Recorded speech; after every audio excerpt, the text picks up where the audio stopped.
कुत्र्या डोकऱ्याचे जन्म त्याचे चुकले नाही. इथं झाला त्याचा गौरव.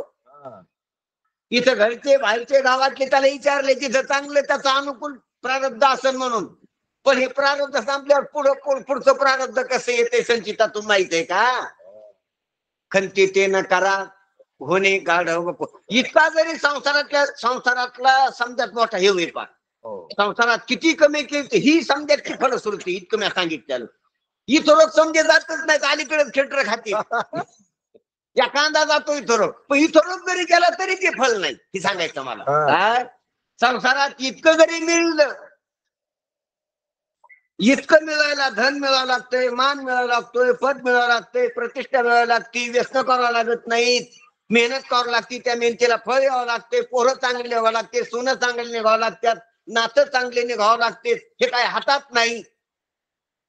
पण प्रारब्ध अनुकूल असल्यावर जरी इतकं मिळालं संसारातलं तरी बी पुढं गती याच्यावर अवलंबून नाही. इथं झालं चांगलं पण पुढच्या जन्मात पुन्हा कोणता देव भेटतो, कुत्र्याचा का डुकराचा का मांजराचा, तिथलची चाम्या कशी होती. पुढे हुशार थोर आहे वळसागा, पुढे खूप 84 लक्ष येऊनची धगधगी म्हणून पुढं चांगलं नाही. म्हणून इथालच्या पैशानं, इथालच्या कलेनं, इथालच्या वैभवानं सर्व चांगलं होईन असं नाही. म्हणून पुढं धोकाच आहे. काय आहे पुढं? धोकाच आहे.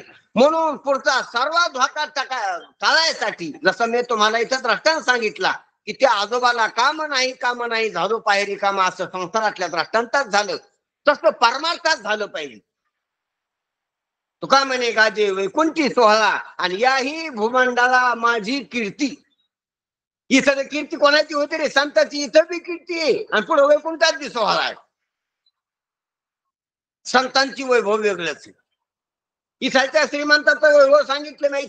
संसारात यश आलं तर हे आता वर्णन केलं इतकंही, पण पुढे अपयशीच आहे तो. पण संत इथं बी यशस्वी आहेत आणि पुढे बी यशस्वी. तुका म्हणे गाजे वैकुंठी सोहळा आणि याही भूमंडळा माझी कीर्ती. संत दोन्हीकडे बी कसे आहेत? दोन्हीकडे बी यशस्वी. म्हणजे देह सुटला तरी त्याची उत्तम आहे. उत्तमची गती तो एक पावेल, उत्तम भोगिले जीव खाणी. हे तर पुण्य करणाराच आहे. पण संत तुकाराम महाराज इथं बी वैभवात राहिले. गाथा आले ह्याला जीवनमुक्तीत बसलो, भोगलं, भजनच केलं, देवाच्याच आनंदात राहिले. आणि देह ज्या वेळेला विठ्ठलचं कार्य संपलं त्या वेळेला सदैव वैकुंठ गमन झालं. कोणाचं? तुकोबारायाचं. वैकुंठात बी सोहळा आणि इथं बी सोहळा. आणि पाक्याचं कसं? इथं बी खेटून तिकडे बी खेटून. इथं बायकोचा, पोरायचा, घरात त्याचा जात, गरिबीचा, रोगायचा, अपमानाचा जात. इथं बी जातात पापी आणि तिकडं तर मग यमाच्या जातात. मारीती, तोडीती, झोडीती, निष्ठुर. दोन्ही तुका म्हणे त्याशी दोन्हीकडे धाकान शेवटी तो नरका माझी पडी. मग पापेचं तसं असतंय. पुण्यवानाचं इथं जरी पहिलं पाप असलं इथं दुःख बहीण, पण पुण्यवानाला उत्तम गती भेटत असते. पण साधू संतांचं कसं आहे? इथं बी मुक्त आणि तिकडं तर विदेह मुक्त. इथं जीवन मुक्त आणि तिकडं विदेह मुक्त. चिंतन येईलच पुढे आपल्याला ते. म्हणून सांगायचं तात्पर्य, साधू संतांच्या संगतीत जर आपण हे चिंतन ऐकलं तर आपल्याला खरी फलप्राप्ती होत असते. म्हणून ते चिंतन करण्याची इच्छा निर्माण होत आपल्याला. मनुष्य देहात आलो ना, खूप चांगलं झाले. पण इथं येऊन चिंतन करण्याची इच्छा व्हावं. कशाच्या? की आपल्याला चिंतन ऐकावं. चिंतने सरितो धन्य धन्य काळ, चिंतने चिंतने तद्रूपता. चिंतन चिंतन चिंतन पाहिजे. नाही चिंतन करण्यासाठीच मनुष्य देह भेटलेला आहे. म्हणून मनुष्य देहात चिंतनाची व्यवस्था आहे. तुम्हाला कान आहे ही चिंतनाची व्यवस्था आहे. तुम्हाला मन आहे, चित्त ही चिंतनाची व्यवस्था आहे. तुम्हाला विचार करायला बुद्धी ही चिंतनाची व्यवस्था आहे. तुम्हाला शब्द बोलता येते वाणी ही चिंतनाची व्यवस्था आहे. ग्रंथ केले संतांना ही चिंतनाची व्यवस्था आहे. धर्म स्थापन केला ही चिंतनाची व्यवस्था आहे. मंदिर केली ती चिंतनाची व्यवस्था आहे. नैमित्तिक हे नवरात्र, रामनवमी, कृष्णाष्टमी, महाशिवरात्री ही नैमित्तिक कार्यक्रमाची साधू संतांना परंपरा घालून दिली संस्कृतीने आपल्या, ही चिंतनाची व्यवस्था आहे. याची व्यवस्था आहे चिंतनाची. म्हणून कोणचाच निमित्त आपण चुकू नये. नवरात्रीचं निमित्त आहे, चिंतनच घडलं पाहिजे. महाशिवरात्रीचं निमित्त आहे, त्या निमित्त कार्यक्रमात चिंतनच घडलं पाहिजे. चिंतनासाठी निमित्त आहेत बरं काही. कशासाठी निमित्त आहेत? चिंतनासाठी. पण आपलं सर्व होतं चिंतन राहते. नवरात्र आहे त्या चिंतन तसंच राहत. रामनवमी ती जाती चिंतन तसंच राहते. कृष्णाष्टमीची पाळणे मांडल्या जाते पण चिंतन तसंच राहते. हनुमान जयंतीचे उत्सव भरते, जत्रा भरत्यात, चिंतन तसंच राहत. इतकंच नाही हो, आपल्या वाऱ्या होत्यातून चिंतन तसंच राहतो. काय सांगा महाराज, गडती शिरतो घेऊ समजा होत आहे. तिथून काय आणायचं तर आणतो, पडशा डोसके भरभर आणतो, गोसा आणतो, पण चिंतन तस.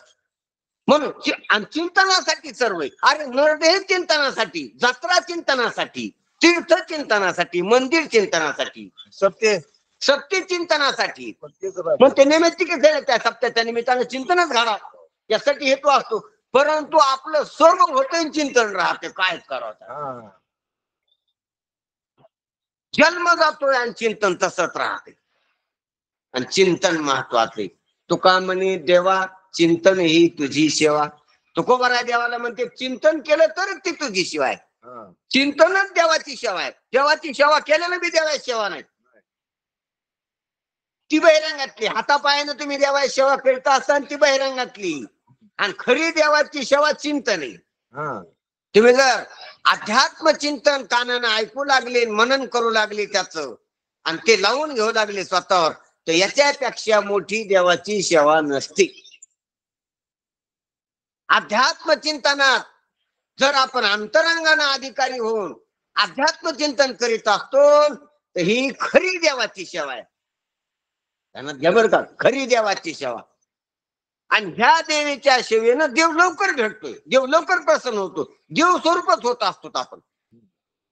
पण ही सेवा सर्वाला करता येत नाही. कोणाला करता येत नाही म्हणजे अवघड नाही, त्याचा अधिकारी होत नाही, तो करू शकत नाही. असो, म्हणून चिंतनाची सेवा पाठात आपण करणार आहोत जोगव्याच्या निमित्तानं. तर नाथरायानं जोगवा नावाचं एक प्रकरण केलेलं आहे वारुळाचं, आणि त्याच्यामध्ये देवीचं वर्णन केलेलं आहे, देवीच्या खऱ्या लक्ष्य स्वरूपाचं वर्णन केलेलं आहे. म्हणून आज आपण देवीच्या रावळात आहोत, तर नाथरायानं सांगितलेली देवी आपण करून घेऊ जोग्याच्या रूपानं. अनादि निर्गुण प्रगटली भवानी. एका शब्दात आपण थान घेण्याचा प्रयत्न करू महाराजांच्या. अनादि निर्गुण प्रगटली भवानी. ऐका, देवी प्रगटलेली. कशासाठी प्रगटलेली कथानक माहित असेल. महिषासूर नावाच्या राक्षसाला मारण्यासाठी देवी काय झालेली, प्रगटलेली. देवी प्रगटलेली. आता प्रगटणं कसं असतं हे तुम्ही ध्यानात घ्या.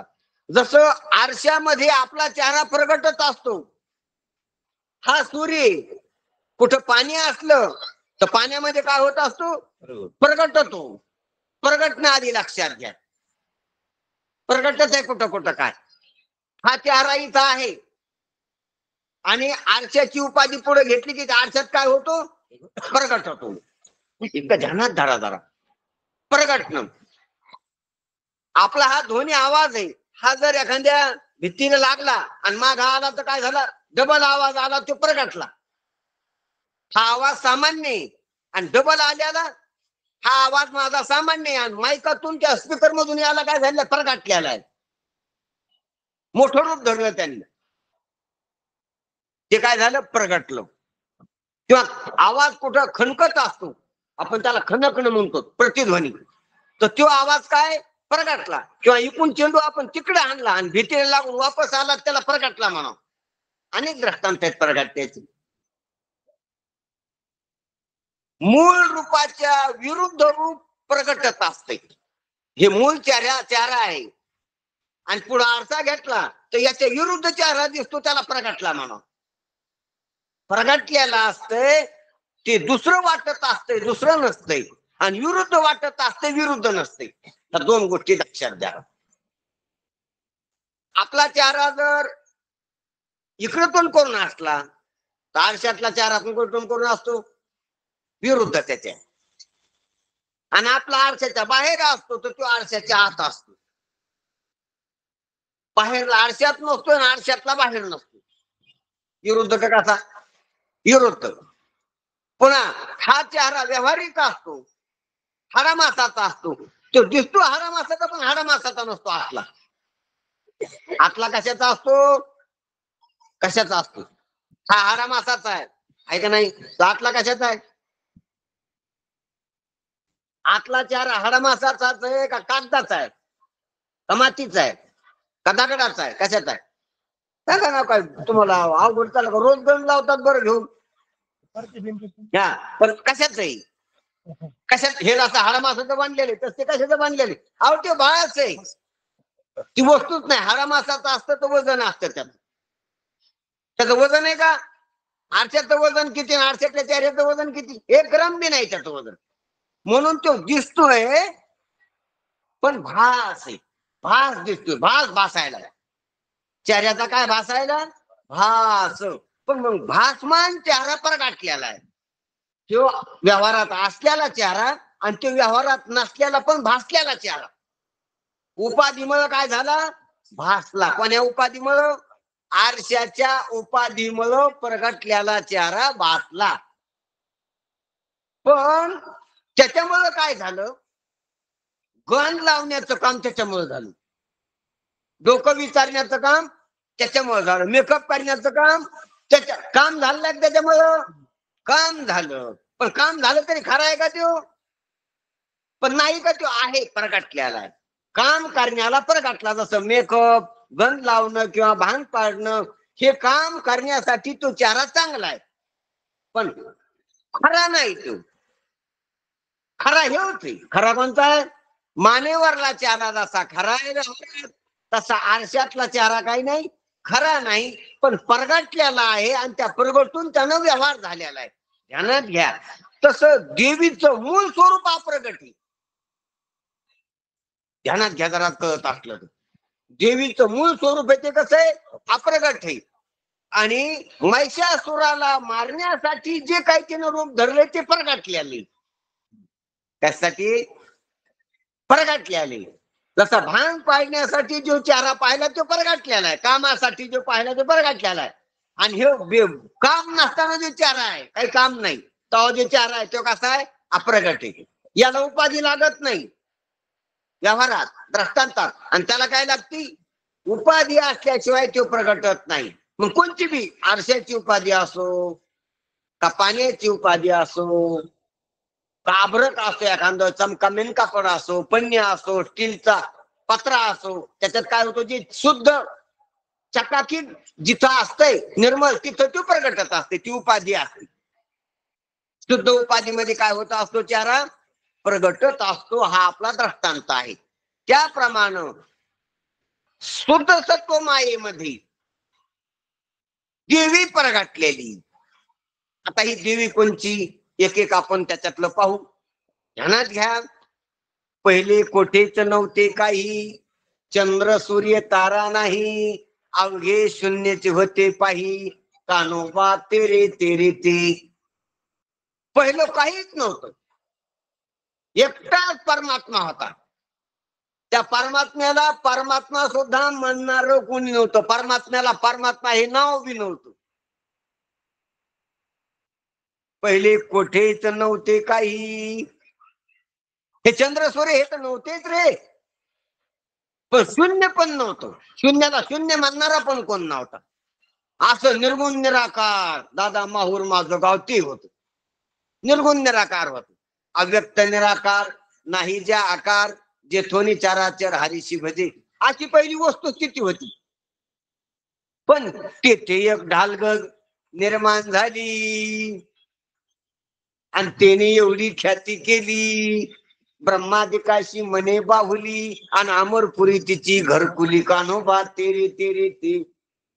मग पहिलं काहीच नव्हतं, तिथे जे काही झालं ते प्रगटलेलं. ढालगज काय झालेलं प्रगटलेले. ढालगज म्हणजे उपाधी. ढालगज म्हणजे शबल, शबलत्व, उपाधी. जसा पाहिलं एकटाच आरसा होता, एकटाच माणूस होता, पण त्याच्या हातात आरसा आला. आता आरसा एकटा नसतो राहत. हे पहिला माणूस एकटा असतो, पण आरसा एकटा नसतो राहत. आरसा संघ प्रतिबिंब बनत असते. आरसा आला की तीन झाली. हे पहिले एकटाच होता. आरसा आला की दोन नाही तीन झाली. कोणते कोणते तीन सांगावर मला. एकटा माणूस होता आणि त्याच्या पुढे आरसा आला की दोन झाले का तीन झाले. बरोबर आहे. आरसा एक, पण आरसा एकटा नसतो राहत. हे मला सांगायचं होतं का. म्हणजे दुसरं आले की तिसरं आपोआप येते. दुसऱ्या संघ तिसरं. अबक तिबक अबक दुबक तिबक पोरा त्रिगुण. त्रिगुणाचा खेळ आहे. मग त्रिगुण खेळ मांडू. खेळी इटू दांडू. आता खेळी इटू दांडू. ती बी साधू संतांनी सर्वच भारुडे केलेली. म्हणून आबक म्हणजे एकटा, दुबक म्हणजे दोन आणि तिबक म्हणजे तिसरा. मग एकटा माणूस होता आणि त्यानं बसल्या बसल्या दुसरा आरसा हातात घेतला तर दुसऱ्या संघ तिसरं. एकटा पुरुष होता त्यानं पत्नी केली तर दोघच जण का मग तिसरं मुलगा होतो त्याच्यापासून. काय होतो. दुसरा झाला की तिसरं होते आणि तिसरं झाले की एकटीनं पाहतो मेळा 25चा आणि 33 तत्वाचा बाजार भरतो. काय होतो. म्हणून एक हे पाय एक बी खोसलं आणि दुसरं पाणी टाकलं काय होतं. तिसरं होत. तिसरा कोंब येतो. चौथ्या पानं येते तर मग फुलं फांद्या मग ते समजा वृक्ष विस्तार होतो. आणि त्याला पुन्हा मोगरा फुलाला आणि पुन्हा त्याला फळं आली की पुन्हा बिन पुन्हा अगणित झाडं होते. जमीन भरती समजी. एकापासून एका दिजा केला नासन मग भोगिले कनिसन. कणसाची किती आणि ते तर बी केलं किती होते. असो त्याप्रमाणे एकापासून अनेक होते. एकची अनेक आणि किती अनेक झालं ते एक हारी. एकची अनेक. जे डोळे झाकून ऐकणारे त्यानं कृपया झोपू नये. हा कारण ते डोळे झाकले का झोपले का आम्हाला बाहेर तुम्हाला माहिती आहे की आपण ऐकलं पण आम्हाला वाटेल झोपायला लागले. म्हणून बहुतेक डोळे उघडे करून ऐका आणि डोळे झाकून ऐकायचे आपल्या सवय असते तर कमीत कमी जागे असल्याचे चिन्ह असू द्या. कारण चेहरा जर थेटला तर मग कळत की अरे डोळे लावून काय केले. डोळे झाकून रात्र करू नका असं. मग हे पोरं पळायला लागले त्याला नियोजन करता येतं का. हे पळून आहे त्याने ऐकणाराचं लक्ष पांगत तिकडे. हा ठीक आहे. काय चालू होतं आपल्या विषयी. एका बेदा केला ना असं मग भोगी लेखन आपण प्रमाण दिलत तर कशात दिलत. एक असतो आधी दुसरं आले की तिसरं होतंय. हे चाललं होतं आपलं. मग आधी एकटं ब्रह्म होतं त्याला एक म्हणण्याची पण परिभाषा नव्हती. अद्वैत ब्रह्म होतं. त्याच्यात ही ढालगज उपाधी माया आली की माया कार्य येत असते. माया आली की मायाचं जे कार्य आहे मायेचं कार्य. मायेच्या पोटात 3 गुण आहेत. माया एकटी नाही. माया दिसायला एक आहे आणि असायला 3 आहे. कशी सराटा म्हणायला एक आहे ना असायला 3 आहे. सराटा किती असतो. सराट्याचा एक जरी म्हणले तर 3 काटे असते त्याच्यात. सराटा म्हणायला एक टोचायला 3 किती. तसा माया म्हणायला एक आणि रस तम सत्व टोचायला 3 गुण आहेत तिच्यात. 3 गुणाचा खेळ. त्रिपुटी सहित आहे माया. 3 गुणा सहित आहे. मग आपला काय विषय चालला की पहिलं काहीच नव्हतं. काहीच नव्हतं म्हणजे शून्य बी नव्हतं. शून्याचा साक्षी असणारा ब्रह्म होता. शून्याचा अधिष्ठान असलेला ब्रह्म होता. शून्य म्हणल्यावर बौद्ध तत्वज्ञानी. शून्य बी नव्हतं. शून्याच्या आधीच पूर्ण होतं. शून्याच्या आधीच जे पूर्ण आहे. पूर्ण मद पूर्ण मी पूर्णात पूर्णमुच्यते पूर्णस्य पूर्णमादाय पूर्णमेव अवशिष्यते असं परिपूर्ण होतं. ते पूर्ण असं होतं की त्याच्यात किती टाकलं तरी ते पूर्णच आहे, किती काढून घेतलं तरी ते पूर्णच आहे, असं पूर्ण होत. जसं समुद्रातून तांबभर पाणी काढून घेतलं तर एक तांब्या कमी झालं का नाही, आणि पुन्हा तांबभर टाकलं तर आता तांबभर वाढलं का नाही, काय झालं? बरं 50 तांबे काढल्यास आता कमी झालं का नाही? आम्ही 50 पण 1000 तांबे काढले आता कमी होईल का नाही? काही फोन करून ठेवा तुमच्या समुद्राची. म्हणजे कमी झालेलं रेंज कमी जसे त्या पैशांच्या तायाच्या काय खुणा आहे त्याला नाथसागराला, की त्या खुणाप्रमाणे काय होतं, पाणी किती सोडले, किती दरवाजे खुले केले का आता काही कमी होईल, कमी व्हायला लागले पुन्हा दरवाजे बंद करते, पुन्हा वाढलं काय की त्याचे लिमिट गेले पुन्हा दरवाजे उघडून देते. आता चालू आहे कार्यक्रम तो, पुन्हा पाहा लागले ज्ञानदेव म्हणे असायचे पुन्हा तसे आपल्या समुद्राला तुम्ही खुणा करा तुमच्या की आम्ही 1000 तांबे काढले आणि 2000 दुसऱ्या तारेतले नेऊन टाकले मध्ये, आता 5000 टाकले. आता अरे तो असा आहे समुद्र निर्भर आहे, परिपूर्ण आहे. व्यवहारात जर दृष्टांत द्यायचा असला जलाशयाचा तर समुद्राचा द्यावा लागतो. तळ्याचं पाणी वाढत आहे नद्यानं म्हणून सोडावं लागतंय. त्या समजा नद्या तिथे जात्यात तरी वाढत नाही महाराज. पावसाळ्यात समुद्राला पूर येत नसतो आणि 10 वर्ष दुष्काळ पडला 50 वर्ष तरी समुद्राचा पुन्हा खाली जात नसत्यात. कोणाच्या समुद्रातला 10 वर्ष दुष्काळ पडल्यावर थोडी कोरड पडते का? अरे कोरड तर पडत नाही, कमी होत नाही, पूर्ण ते जायचा दुर्भरू सागरू जायचा निर्भरू, असं अमृतानुभवामध्ये ओवी यांनी पूर्णताचं उदाहरण देताना ज्ञानोबा समुद्राचा दृष्टांत द्यायला आहे. असो म्हणून समुद्र जसा परिपूर्ण असतो तसा देव परिपूर्ण नाही. जग किती झालं तरी त्याची वाढ होत नाही आणि जग सर्व विध्वंस झालं परलेखाला तरी देवात कमीपणा येत नाही असा देव. जसं किलोभर सोनं आहे, ध्यानात घ्या, 21 किलोभर सोन्याची आणि त्याची 1000 दागिने केली तर मग सोनं वाढलं का नाही? आता इतकुशा जागेतच बसतो ती, आता 1000 दागिन्याला किती, 1000 दागिन्याला किलोभर सोन्याला म्हणजे दुकान भरण आहे सोनाराचं. वाढलं का नाही सोनं? आणि पुन्हा काही दिवसात सर्व मोडलं, कमी झालं का नाही सोनं? किती दागिने केले तर सोनं वाढत नाही, कारण वजन तितकंच आहे त्याचं. आकारात बदल पाहिला पण वजन तितकंच आहे. किलो भरत आहे का किती? किलो भरत आहे. आणि किती पुन्हा मुस्कोई केली तर पुन्हा कमी झालं का? किलो भरत आहे. किलो भरला किलो भरत आहे. किलोभर सोन्याचे 1000 दागिने केले, लाख केले तरी बी ते किलो भरत आहे. आणि सर्व मोल्डेन एक एक केली तरी ते किलो भरत आहे. त्याला पूर्ण मानव.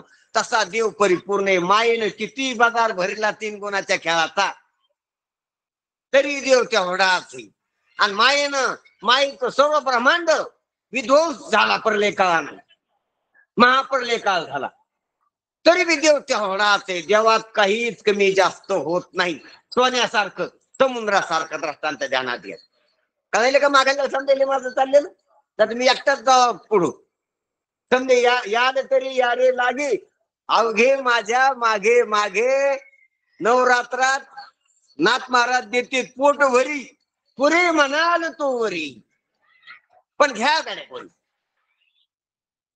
कोणी वारे अधिकारी त्याशी हारी देईल असं साधू संत सांगते. म्हणून याच्यात मागं राहू नका. आता जो मागं राहिला तो मागच राहील. संसारात मागं राहू वाटत नाही तसं परमार्थात बी मागं राहू वाटू नाही. पण संसारात मोगत नाही, आपल्याला नाही कळते ते पुढचे 2-4 बापरून ते सांगते डॉक्टर हे महाराजांनी सांगते असं वाटतं ना आपल्याला. मागं बघून राहतो मग संसारात तसंच मागं राहिला. संसारात तर लय पुढे जातो. लग्नात तसेच मागं बसायला नाही, लग्नात तर पुढे पाहिजे. लग्नात मागं राहावं वाटतं का? कस काय काय करावं वाटतं? भांडणामध्ये मागं राहावं वाटतं का? नाही. याला काय पुढे तुझं पुढं काट्या पुढे तिथं काय करतो तो पुढे भांडणात मागं राहावं वाटतं का? समजायचं पुढं असं वाटतंय. अहो पावच्या काही भानगडी अशा तिकीट काढून पुढे माणसं जास्त तिकीट असते. आपला तो विषय नाही. म्हणून सांगायचं तात्पर्य तसं परमार्थात बी मागं राहू नये. काय हो नाही पुढे गेले ते निधाई झाले. काय सांगतेत महाराज, पुढं चाला इथं पुढं चाला, इथं उज्ज्वल व्हा. म्हणून इथं आपल्याला कळालंच पाहिजे, अशी आपण काळजी व्हा, कळालंच पाहिजे. म्हणून जो पहिला देव परिपूर्ण आहे त्याच्यात माया खोटी. मायानं किती जरी बाजार भरला तर देव तेवढाच आहे. आणि मायेचा बाजार सर्व जरी शांत झाला तरी देव तेवढाच आहे. त्याला तेरे तेरे ते म्हणतात. कान्होबा तेरे तेरे ते तत्पदानं सांगितले श्रुतीनं तत्वमासी तत्सदिती ऐसे पैन वस्तूवरी गीते माझे हरी.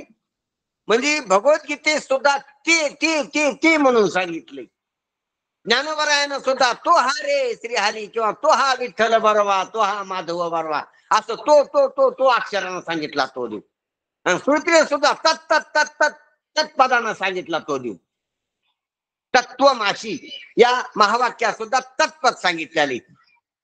तत्पद तत् शब्दाचा अर्थ तो. अमुचा प्रकृती पलीकडील भाऊ, जय कल्पने विन लागशी पाहू, तो भूतेही मग माझी वाहू, जे मीच सर्व म्हणून. आमचा प्रकृतीचा पलीका जे लांबची वस्तू सांगायची असली ना तर तो शब्द वापरावा लागतो. जवळची वस्तू दाखवायची असली तर हा शब्द वापरावा लागतो. आणि आपल्याला सांगायचं असलं तर मी शब्द वापरावा लागतोय. जर आपल्याला दाखवून द्यायचं असलं तर काय म्हणू लागतोय, मी.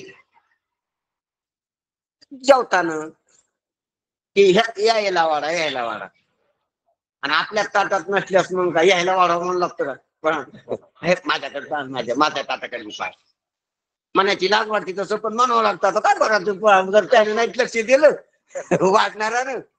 वाढणारा बहुतेक त्या कपड्यावाल्याकडे मुद्यावाल्याकडे याच्याकडे जास्त जात असतो. वाड्यावाल्याकडे भाल्यावाल्याकडे पैशावाल्याकडे नोकऱ्यावाल्याकडे पदावाल्याकडे असं धाव आहे तिकडे. अज्ञानी लोकांची तिकडे धाव. त्याप्रमाणे पाणी उताराला धावत आहे. उतारा असतो तिकडे पण तिकडे धावत असते ती. चढाकडे जात नाही, चढाकडे न्यावं लागते. त्या गरीबाच्या पंक्तीकडे मान लागतं इकडे इकडे वाढा. ते मोटर पंपानं न्यावं लागतं पाणी पाईपलाईन तिकडे चढाकडे. आणि डोंगर खाली आपोआप वाहत असते असं. म्हणून उताराकडे वाहत म्हणजे पापी असतील ते पण तिकडेच जाते असो. म्हणून तिकडे जास्त वाहत असते, उताराकडे वाहत असते ती. म्हणून सांगायचं तात्पर्य काय चालला आपला विषय इथं.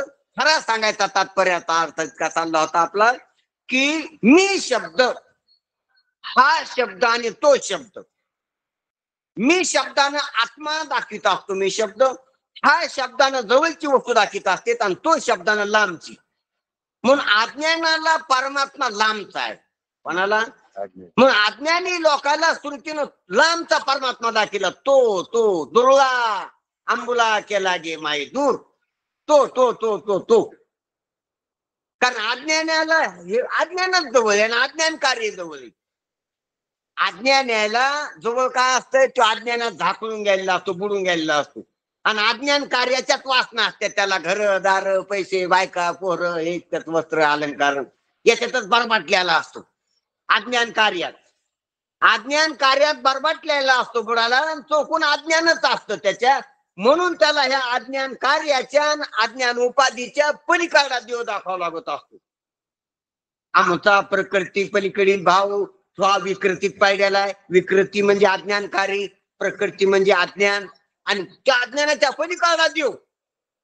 हे पहा झोप आणि झोपीत दिसलेलं स्वप्न याच्यात पाहिलेलं असतो आपण. स्वप्नाचं कारण काय असते? झोपीत स्वप्न असते. झोप आधी असते आणि झोपीत स्वप्न तयार होते. आणि स्वप्नामध्ये घरण दारण बायकान पोरण कपडे लटकेन दिसतील आणि त्याच्यात आपण मोहून गेलेलो असतो. स्वप्नातला काय असतो? त्या स्वप्नातल्या वस्तूमध्ये मोहून गेलेला असतो. मग त्याला आधी स्वप्नाच्या बाजूला व्हावं लागल. स्वप्नाच्या बाजूला झोप आहे, त्या झोपीच्या बी बाजूला व्हावं लागल. तेव्हा त्याचा समजा संसार मिटल. तू स्वप्नात दिसलेलं स्वप्न कार्य आणि त्याचं कारण झोप शेवावर यावं लागल. स्वप्नीची चिले शेवावर आल्यावर हे पहा स्वप्नातल्या वस्तूवरच राहिलं तर स्वप्नातच आहे. स्वप्नाच्या थोडा बाजूला गेला झोपीत आला तर मग जागृतीवर नाही, झोपीत. आणि झोपीच्या बाजूला गेला तर मग शेवावर आला. आणि शेवावर येणाऱ्याला झोप आणि स्वप्न राहत नसते.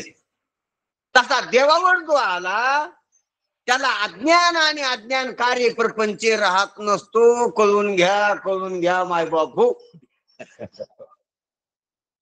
म्हणून नाथराय सांगायला लागले की पहिला देवच होता, त्या देवामध्ये ही माया तयार झाली. मायेचे 3 गुण आहेत, 3 गुणाचे पंचभूत झाले आणि पंचभूताचा हा संसार झाला. 1 3 5 मेळा 25 7. मुळात एकच आहे. तिथं माया आली की 3 आले, 1 3, आणि त्या 3 गुणापासून 5 भूत झाली, 1 3 5, आणि 5 भूतापासून एकाच पिसून हा जगाचा व्यवहार चालू झाला. आणि मेळा 25 आता 5 भूत एकमेकात मिसळली की 25 तत्व झाली. अस्थि माणूस नाडी त्वचा रोम 5, वीर्य मूत्र लाल घाम 5, सुधा त्रशा निद्रा आळस्य कांती 5. माहित असतो ना तुम्हाला, ऐकली असतील पंचकरणाचे. पंचकरण तिथं समज झालेले पण राहिलेले नाही कोणाच्या मनात. गंगा वाहिलेली इथं बरोबर आहे. बापूराव महाराज इथं, हरिभाऊ महाराज, आपले काकडे साहेब, प्रभू महाराज, तिथं एका होऊन बळी रे असे काय झालेले कार्यक्रम झालेले. पण झाले पण नंतर किती मेहनत केली शेतीची, तर पुन्हा जर नाही लक्ष दे, पुन्हा जर नाही लक्ष दिलं तर पुन्हा बंजाडी होत असते. कमी करा आवाज वाढू नका. आमची इतके तिकडे बाहेर कोणी ऐकत नाही झालेला ऐकते. फक्त इकडे शेत ऐकली तर माझं, पण तिकडे दांगो ऐकू येऊ नये म्हणून केलं लाईस्पीकर. तिकडे आवाज इथे येऊ नये म्हणून लाईस्पीकर. तुम्हाला खरं सांगतो बघा, लाईस्पीकर आता काय उद्देश येते. इथं ती झालेला ऐकू येते, पण तिकड ऐकू येऊ नये म्हणून तिकडे आवाज तिकडे दाबाव. कारण ह्या प्रवचनात कीर्तनामध्ये त्याची अव्यवस्था असते आणि बाहेर मी कलह नसतो आपण, म्हणून कृपा करून असा आवाज सोडा. मग काय चालू होत आपलं असं होतं. 1 3 5 मेळा 25 7. हे आपल्याला अनेक साधू संतांना, आवाज थोडा कमीच करा, अनेक साधू संतांनी इथे येऊन सांगितलेलं आहे. अनेक महात्म्याने येऊन सांगितलेलं इथं पाठ झालेली. मी त्यावेळेस 10-20 वर्षापूर्वी झालेलो आहे बऱ्याच. मग पाठ झालेली, परंतु पाठ होत असतात. परंतु आपण जर त्याचं चिंतन मनन निध्यासन केलं तरच ते निश्चयाच्या रूपानं, चिंतनाच्या रूपाने टिकत असतात. म्हणून दिवा कसा नंदादीप तेवता ठेवावा लागतो, तसा चिंतनाचा दीप तेवता ठेवावा. साधुबोध झाला तो नरुनी आठ्याला, आईचा मोराला अनुभव कापुराची वाती उजळली ज्योती. हाईच समाप्ती. म्हणून वाट उज्ज्वलित झाली पाहिजे. काय झाली पाहिजे? उज्ज्वलित झाली पाहिजे. आणि ती तेवती ठेवण्याचं काम आहे जास्त. ज्ञानाचा प्रकाश, चिंतनाचा प्रकाश तेवता ठेवा. म्हणून कोणी भेटलं त्याच्यापाशी चर्चा केली पाहिजे, कोणी नाही भेटलं तर नामस्मरण केलं पाहिजे, नाही तर ग्रंथ उघडून पाहिला पाहिजे, नाही तर सकाळी हरिपाठ किंवा संध्याकाळी हरिपाठ घेतला पाहिजे. त्याने आपण साधू संतांच्या संपर्कात राहतो, रेंज मध्ये राहत असतो. संपर्क तुटू नाही साधू संतांचा, त्यांना द्या माय बापू. कारण साधू संतांचा संपर्क तुटला की मायेचा संपर्क आला ती झटका सोडित नाही तिचा. तिनं तर झडपीनं चालूच केलेली. म्हणून आपण साधू संतांच्या संपर्कात राहिलो तर विचाराच्या संपर्कात, ज्ञानाच्या संपर्कात, दीपाच्या संपर्कात राहतो, प्रकाशात राहतो. म्हणून प्रकाश काय? एक परमात्मा आहे, एकच दृष्टी पण 3 गुणाची असलेली माया आहे. त्या मायेपासून पृथ्वी, पाणी, अग्नी, वारा, आकाशाचे पंचभूत आहेत. ते सूक्ष्म असते, ते स्थूल होते, पुढं सूक्ष्म असले तर स्वप्न, स्थूल असले तर जागृती येते. आणि त्या स्थूल पंचभूताचा स्थूल देह झालेला आहे, ब्रह्मांड झालेला आहे. सूक्ष्म पंचभूताचा सूक्ष्म देह झालेला आहे. आणि त्या मूळ अविद्येचं कारण देह आहे, आणि त्या कारण देहाचं अधिष्ठान असलेला आत्मा आहे. आणि तो आत्मा आपलं स्वरूप आहे. पण आपल्याला ही गोष्ट लक्षात येई ना, म्हणून आपल्याला जोगाव मागायचा आहे. ही गोष्ट लक्षात येण्यासाठी देवीनं कृपा करून तिचं खरं रूप आपल्याला दाखवा. देवीचं खरं स्वरूप देवी, देवीचं खरं स्वरूप देवी. जसं आरशातल्या प्रतिबिंबाचं खरं स्वरूप हा चेहरा आहे, तसं ही देवी प्रगटलेली आणि ज्याच्यातून प्रगटली ती अनादी निर्गुण आहे. ही देवी सगुण आहे. ध्यानात घ्या जरा. ही देवी कशी आहे? पंढरपूरची बी जी देवी त्या पंढरपूरच्या देवीच वर्णन केली. अनादी निर्गुण प्रगटली भवानी. तुळजापूरची देवी असो का पंढरपूरची असो, कोणी त्याला देव म्हणतील, कोणी देवी म्हणतील. हे पहा, देवाकड पाण्याच्या दोन दृष्ट्या आहेत. एक स्त्रीय दृष्टी, एक पुरुषीय दृष्टी. पुरुषीय दृष्टीला देव म्हणतील, स्त्रीय दृष्टीला देवी म्हणतील. आणि देव आणि देवा वाचून देव जग होत नाही. काय होत नाही? देव आणि देवी या दोन्ही वाचून जग होत नाही. जग जे दिसायला लागले देव आणि देवीचं बाळ आहे. मग त्या ईश्वराला ज्याच्यापासून जगत झाले त्याला देव म्हणणं बी सोबत आहे आणि देवी म्हणणं बी सोबत आहे. निमित्त कारण त्याला धरलं तर तो देव आणि उपादान कारण त्याला धरलं तर तो देवी. ध्यानात घ्या. मुलं आहे आपलं, मुलाचं निमित्त कारण वडील आहे आणि उपादान कारण आई. कुंभार हा निमित्त कारण आहे आणि माती ही उपादान कारण आहे. मातीतच बांधलेले. गाडग्याला कुंभाराचा संपर्क जास्त आहे का मातीचा संपर्क जास्त आहे? लेकराला आईचा संपर्क जास्त आहे का बापाचा जास्त आहे? किती आईचा? ती खाऊ घालती म्हणून का? नाही, तिने पोटात वागिले, तिच्याच रक्ताचा गोळा आहे. ध्यानात घ्या. म्हणून तिच्याच अंगातून आले ती, म्हणून ती उपादान कारण आहे. आणि वडील कसे? निमित्त कारण आहेत. म्हणजे म्हणून ईश्वर हा निमित्त कारण आहे आणि माया ही उपादान कारण आहे. आणि उपादान कारण आणि निमित्त कारण एकच आहे. म्हणून वेदांत शास्त्रात अभिन्न निमित्त उपादान कारण सांगितलेलं आहे. कसं? तोच आहे. उपादान बी तोच आहे आणि निमित्त बी तोच आहे. मग त्याला जेव्हा देवी म्हणतो तेव्हा उपादान कारण आणि जेव्हा देव म्हणतो तेव्हा निमित्त कारण. मग अभिन्न निमित्त उपादान कारण म्हणजे तोच निमित्त आहे, तोच उपादान आहे. माय जगन्नाथ, बाप जगन्नाथ. नाथ महाराजांना सांगू मी टाकलेली. माय बी तोच आहे आणि बाप बी तोच आहे. म्हणून हे जगत झाले तर कोणापासून झाले? देवीपासून झाले. आणि देवी ही सगुण आहे आणि सगुण हे निर्गुणातून प्रगटलेलं हे सांगायलीत महाराज आपल्याला. ध्यानात घ्या माय बापू. बाजूला किती जरी त्याच्या कामाचं ते बोलत असले तर आपल्या कामाचं हे तिकडे पाहू नको, कारण ते तुम्हाला बोलायला लागलेले नाही, तुम्हाला मी बोलायला लागलेलो आणि तुम्ही त्याला ऐकायला आलेले नाही. तुम्ही मी जे बोलायला त्याला ऐकायला आले. खरं असतं बोलतो बरं का? बघा आलेलेच तुम्ही माझ्या धक्क्यात. तुम्ही मी काय बोलतो किंवा मी नाथ महाराज काय बोलते ते सांगायला आलो आणि तुम्ही मी काय बोलतो ते ऐकायला आलात आणि मी तुम्हाला सांगायला आलो. मग मी त्याच्याकडून कुठं बोलायला लागलो आणि तुम्ही त्याच्याकडे कोण पाहायला लागले?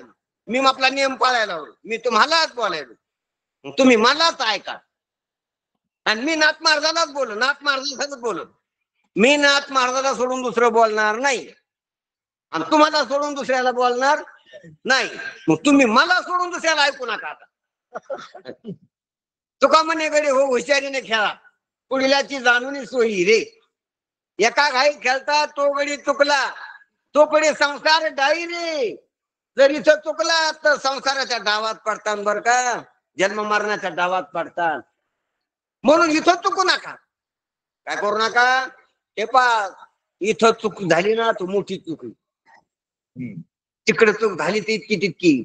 म्हणून घरात चुका केल्या त्या मंदिरात करू नये, गावातल्या मंदिरात ज्या केल्या त्या तीर्थावर करू नये आणि तीर्थावर ज्या केल्या त्या संतापाशी करू नये. कारण चुकाची किंमत वाढत चालली. काय होती? चुकाची किंमत वाढत चालती. घरी चुका केल्या तर क्षम्य आहेत, मंदिरात केल्या तितक्या क्षम्य नाहीत. मंदिरात केल्या ती तरी क्षम्य आहेत पण तीर्थावर जाऊन त्या करू नये.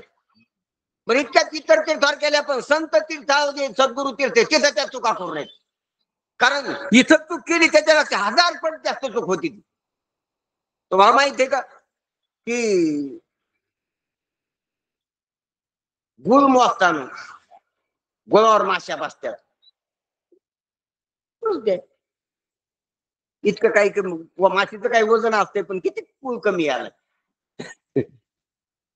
पण सोनं मोजताना सोन्यावर जर माशी बसली काय 2-3 माश्या बसल्या तुम्ही मुंडी मोजून घेऊ लागले त्याला आणि त्याला काच नव्हताना असं उघडा होताना असा पावसाळ्यात लिंबा झाडाखाली जरा माश्या होते आणि मोजून देऊ लागला आल्याला सोनार असा बाहेर गावून आल्याला तर 2-3 माश्या बसल्या तुम्हाला काय व्हावं लागले तेव्हा गोळावर तर 10-12 बसले होते. 2-3 माश्या बसल्या तुमच्याकडे पायड्यानं त्या मुदीवर आणि तुम्ही घेतली मोजून आणि त्याने दिलं काय व्हावं लागलं. तर एक माशी बसली तर काय व्हायला माशीची किंमत वाढली तिथून गुळ मोजताना माशीला काही किंमत नाही. भाजीपाला गांजर मोजताना माश्या किती बसल्या 5 बी नाही म्हणून नागतोड्या जरी बसला गांजर मोजताना तरी बसू माशीत काय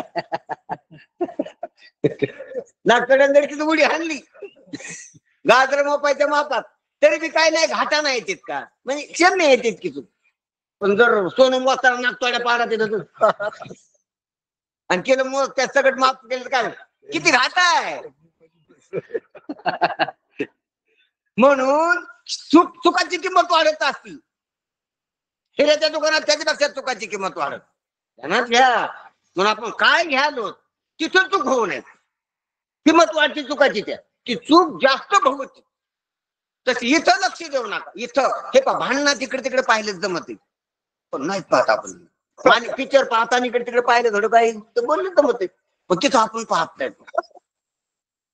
आणि ज्ञानोबर आहेत म्हणते तरी अवधान ऐकली नदी जे मग सर्व सुखाशी पात्र ते म्हणते लक्ष द्या.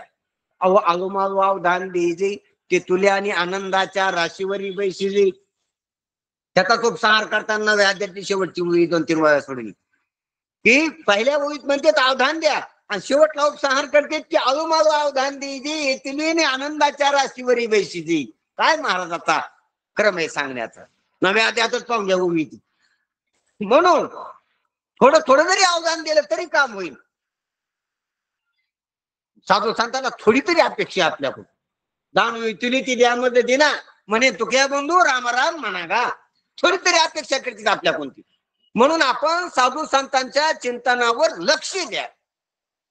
काय सांगायलेत महाराज काय सांगू लागलो आपण की देवी सगुण आहे आणि सगुण हे निर्गुणातून प्रगटलेले म्हणून सांगायले अनादी निर्गुण प्रगटली भवानी. प्रगटली म्हणल्यावर झाली आधी नव्हती आणि आधी नव्हती म्हणल्यावर अनादी नाही. अनादी कशाला म्हणते जे जन्मलेलं नाही त्याला काय म्हणाव अनादी. ज्याचा जन्म झाला त्याला म्हणाव साधी. साधी म्हणजे जन्मासहित जे जन्म हे पा इथलची प्रत्येक वस्तू जन्मवू नये तयार होऊ नये. हा मोबाईल तयार होऊ नये हा माईक तयार होऊन आपल्या पुढे आली आधी नव्हतं. हा मंडप तयार होऊन आलेला आहे कंपनीत मिलमध्ये. हे गट्टू तयार होऊन आले त्या कारखान्यातून. हा चष्मा तयार होऊन आलाय. हा देह तयार होऊन आलेला आहे माईच्या पोटातून. ही टोपी तयार जगातला कोणता पदार्थ पहा तुम्ही साधी म्हणजे उत्पन्न होऊन पुढे आपल्या उत्पन्न होऊन पुढे आलेलं आहे आपल्या. जे जे उत्पन्न होऊन पुढे आलेलं असतं त्याला कार्य म्हणा ते आदिवान असते त्याला आदी असतो. आदी म्हणजे जन्म. ध्यानात घ्या. हेच नाही समुद्र तयार होऊन झालेला आहे सूर्य तयार झालेला आहे वारा तयार झालेला आहे आकाश तयार झालेले मन तयार झालेले. ध्यानात घ्या बरं का. मनापासून तर जगातल्या सर्व पदार्थापर्यंत उत्पत्ती होऊन उत्पत्ती होऊन पदार्थ येते उत्पत्ती सहित पदार्थ येते.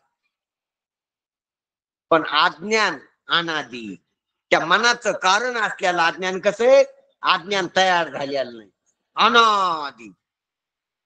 म्हणून महाराज म्हणते की अनादी विश्वमालीच्या ठाई किंवा अनादी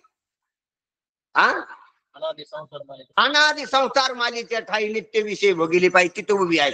पण महाराज सांगते की ही जे जग आहे आणि जगाचं कारण जे अज्ञान आहे ते अनादी.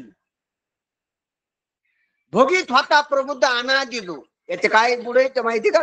भोगीत होता प्रबुद्ध अनादी जो याची नाही अविद्येची निदा अविद्येची निदा माझी विश्व स्वप्नाचा हा धांदा भोगीत होता प्रबुद्ध अनादी जो म्हणजे ही अनादी अविद्या कशी अनादी म्हणजे न उत्पन्न झालेलं आहे अज्ञान. अज्ञान उत्पन्न झालेलं नाही.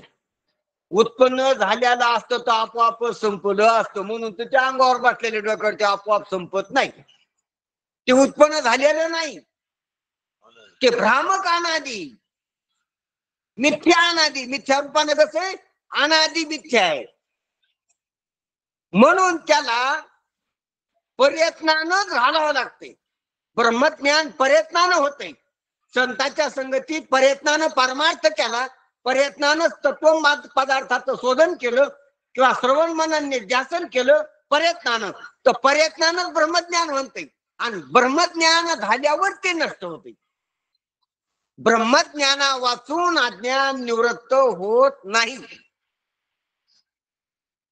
कशा वाचून? ब्रह्मज्ञाना वाचून. म्हणून अज्ञान जर निवृत्त करायचं असलं तर ब्रह्मज्ञान व्हावं लागते.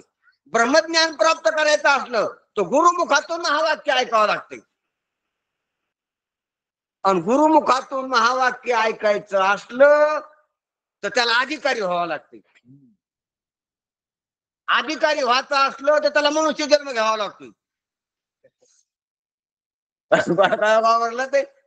आणि मनुष्य जन्म पाहिजे असला तर त्याला बहुत सुकृत लागते. हा किंवा पाप पुण्य समान लागते. मला काय ते शास्त्रात सांगितलेले आपल्याला तर काही माहित नाही. मग आपल्याला तर काहीच कळत नाही. मग शास्त्र बोलतील ते बोलायचं आपण. शास्त्र प्रमाण आहेत आपल्याला. वेदशास्त्र प्रमाण श्रुतीचे वचन हे प्रमाण आहेत आपल्याला. म्हणून बहुत सुकृत लागते. म्हणून बहुता सुकृते नर देहाला येऊन नुसतं नर देहाला येऊन नवरा होऊन श्रीमंत होऊन जमत नाही. बाप होऊन नाही जमत. अधिकारी व्हावं लागते. आपण दुसरं काही बी झालो नर देहाला येऊन श्रीमंत झालो, नवरा झालो, बाप झालो, आजार झालो, मानकरी झालो, सरपंच झालो, बरंच काही झालो. पण काय झालं नाही अधिकारी. अधिकारी पैशाने नाही होत. पैशाने श्रीमंत होत आहे. अधिकारी बायको केल्याने नाही होत. बायको केल्याने नवरा होत आहे. पोरं झाले ना अधिकारी नाही होत. पोरं झाले ना बाप होत असते. लोकांना मानल्या सरपंच होईल म्हणून न्यायचं असते. अधिकारी नसतो. अधिकारी कशाने होत आहे? अंतर्मुख झाल्यानं. संत संगे अंतर रंगे नाम बोलावे तवा अधिकारी होशील. अधिकारी होणं म्हणजे अरे अधिकारी होणं म्हणजे शुद्ध होणं, स्थिर होणं, अंतर्मुख होणं. हे अधिकाऱ्याचे लक्षण आहेत. काय होणं? अंतकरण शुद्ध होणं, अंतकरण स्थिर होणं आणि अंतकरण अंतर्मुख होणं. 3 गोष्टी ध्यानात घ्या. शुद्ध होऊन स्थिर नाही झालं तरी अधिकारी नाही. स्थिर होऊन बाहेरच राहिलं तरी अधिकारी नाही. स्थिर होऊन ते अंतर्मुख व्हावा. आणि अंतर्मुख होऊन संतांनी सांगितलेल्या विचाराप्रमाणे त्यानं त्याची वाट चालवावा. त्या अंतकरणानं विवेकाची वाट धरावा, वैराग्याची वाट धरावा, षट संपत्तीने युक्त असावा आणि मोक्षासाठी तळमळ करावा त्या अंतकरणानं. तेव्हा तो काय झाला? अधिकारी. जसा पोरासाठी पैशासाठी तळमळ असती तशी तळमळ असती. सदा तळमळ चित्ताची हळहळ. त्याचे दर्शन न व्हावे शिव असता तो जीवी तुकाराम महाराज म्हणजे लय तळमळ आपल्याला असती. इकडे कसं होईल कसं होईल महाराज लय पाऊस आला कसं होईल. मग कसं करतो तू आता? मग खूप पाऊस उघडून तू मग आपल्या हातात नाही. हातात गपचीप बसणं. मग गपचीप बसायचं हातात आहे ना. पाय ना काय चाललं. पावसात नाही पावसात मग काय करतो? पाय ना पाऊस म्हणून. हातात नसलेल्या गोष्टीला कुरकुर करू नाही. कारण कुरकुर करून ती गोष्ट काही होत नाही ना. घरात काय काय म्हातारा माणूस असं कुरकुर करते. त्याचं ऐकतो कोणी? मग त्याला गपचीप बसून घेऊ काय असाच करल्या. पण तू मला कसं व्हायला का? मग तू कर सांग ना त्याला. मग तू प्लेट नाही ना म्हटलं नाही. मग तू गपचूप तू करतो. मग तुझ्या हातात यायला सांगायचं आहे का नाही? मग तुला गपचूप असेल तुझ्या हातात ना. ते बी हातात राहायला तू हे पण हे बी आहे. हे आईची झाली ती तेशी झाली वायाची ती गेली तुका म्हणून. तुकाराम महाराज म्हणते हे ना आईशी झाले ते ना तेशी झाले वायाची ती गेली तुका म्हणे. एक ब्रह्मचारी गाढवा झुंबता हाणून आला आता पळाली, ती गाढवी गेली ब्रह्मचारी गेली, तोंड काळी झाली जगामध्ये. हे ना ऐशी झाली, ते ना तैशी झाली, वायाची ती गेली तुका म्हणे. तसं त्याला ऐकायसारखे संस्कार देणे का तो आज आहे. तुमले ऐकायलेत का ना, तुम्ही पोरण सोना बायको तुरीचे पैसे कमवून त्याच्या भरत्या केल्या, त्याला संस्कार दिले नाही, त्याला धर्म शिकला नाही, त्याला पुण्य शिकले नाही, त्याच्यावर नियंत्रण ठेवलं नाही, नुसते पैसे दिले, पैशाने ते हौशी करायला लागले आणि तो ऐका ना ते आता. बरं त्यांनी नाही ऐकू दे, तू देवाचं चिंतन कर, शांत बसत, मौन धरणं ज्ञान देवा, मौन जपाला अंतरी तुला मन देतोय हात, तुला वाटतं मग ऐकवत आहे ना आता. म्हणजे एक तर ते हातात राहिले नाही, बरं ते नाही हातात राहतो, तो मन देतोय हातात राहिले नाही, तुला म्हणतोय हातात राहिले नाही ते का राहतील. म्हणून ध्यानात घ्या, एकतर समजायनं आपलं ऐकावं असं आपण वागावं, आणि ते नाही वागणं झालं कमीत कमी आपल्या मनानं तरी आपलं ऐकावं. म्हणून व्यवहारातलं काही हातात नाही आपल्या, पण आपलं मन तर हातात आहे ना आपल्या. मग चुप बस, शांत बस, कौतुक आहे संचिताची, बस याच्यापुढे काय सांगता येत नाही तुला. उपदेश निराळा उरला नाही याच्यापेक्षा, कारण जगात तर आपल्याला काही करता येत नाही, पण मनात तर करता येतं ना. मनाचा मालक हा जगाचा ना कहू, जगात मनाचा मालक का, मनाला शांत बस म्हणा. पहिले ते डोळा होतील ते डोळा पाहिन प्रकार, भय आणि भाग निरसले, की मनाला हातात धरण्याचे. येऊ द्या पाऊस, काय व्हात पाहिजे, पड द्या दुष्काळ, काय व्हात पाहिजे. बरे या दुष्काळी पिढा गेली म्हणणारी तुकाराम महाराज, बरे झाले देवा निघाले दिवाळी, बरी या दुष्काळी पिढा गेली. जग हातात नाही पण मन हातात धरलं तुकाराम महाराजांनी.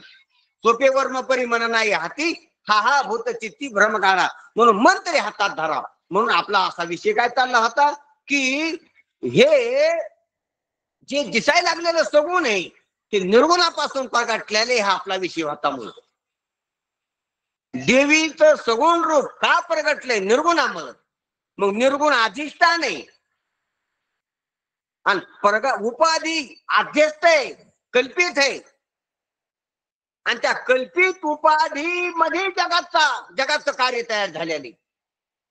अधिष्ठान ब्रह्म आहे, माया उपाधी, आणि माया उपाधीचा विकार असलेली पंचभूताची विकृती, ही विकृती प्रकृतीपासून झालेली, आणि ती प्रकृती अधिष्ठान स्वरूपावर अध्यस्त आहे, आत्मस्वरूपावर ब्रह्मस्वरूपावर काय अध्यस्त आहे.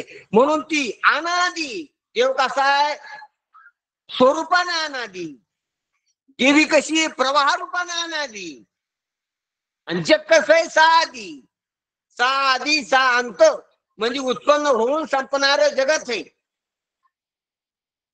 उत्पन्न न झालेली आणि ब्रह्मज्ञाना वाचून न संपणारी माया आहे. आणि देव अनादी अनंत आहे, उत्पन्न न झालेला आहे आणि नष्ट न होणारा आहे असा देव.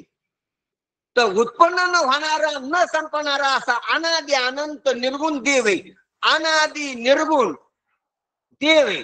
आणि भावानी साधी सगुण प्रगटलेली, ध्यानात घ्यायची गोष्ट. मग पण ती स्वरूपानं अनादी निर्गुणच आहे. ध्यानात घ्या, ईश्वराची इथं महाराजानं स्मृती करून दिलेली. ईश्वर कसा आहे, अनादी निर्गुण प्रगटलेला आहे. अनादी निर्गुण असलेलं ब्रह्म ईश्वराच्या रूपानं प्रगटलेले, देवीच्या रूपानं प्रगटलेले. देवन देवीच्या रूपानं अनादी निर्गुण असलेलं ब्रह्मच प्रगटलेले, विष्णू रूपानं, शिव रूपानं, देवी रूपानं, पार्वती रूपानं, लक्ष्मी रूपानं. हे जे काय प्रगट रूप आहे ते मूळ शबल ब्रह्म कसं प्रगटलं ते सांगितलेले. म्हणून अनादी निर्गुण प्रगटली भवानी. नाथ राय सांगतात, अनादी निर्गुण असलेलं तत्व देवीच्या रूपानं प्रगटलेले. म्हणून देवीचं रूप कल्पितच आहे, ध्यानात घ्या, सगुण कल्पितच आहे, पण निर्गुण त्याचं मूळ आहे. आणि कशासाठी प्रगटली ते बी सांगितलं. मोह महिषासूर मर्दाना लागुनी, काही कामासाठी. जसं आरशातलं प्रतिबिंब आपल्या मुखाचं प्रगटलं काही कामासाठी, काही काम होतं त्यासाठी पुढे आणलेला आरसा प्रगटले. तसं मोहरूपी महिषासूर मारण्यासाठी देवी, निर्गुण असणारी देवी सगुण रूपानं प्रगटली. देवी काय झाली? प्रगटली. त्यांना द्या माहूरला आई होती पहिली परशुरामाची.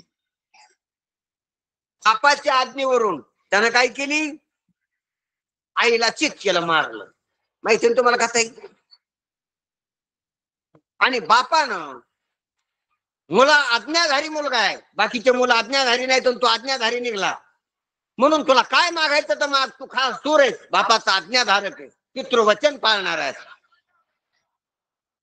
म्हणून परशुरामानं मागितले की देव, पितृदेवा मला आईच पाहिजे. काय पाहिजे? कारण मुलगा काय मागत असतो?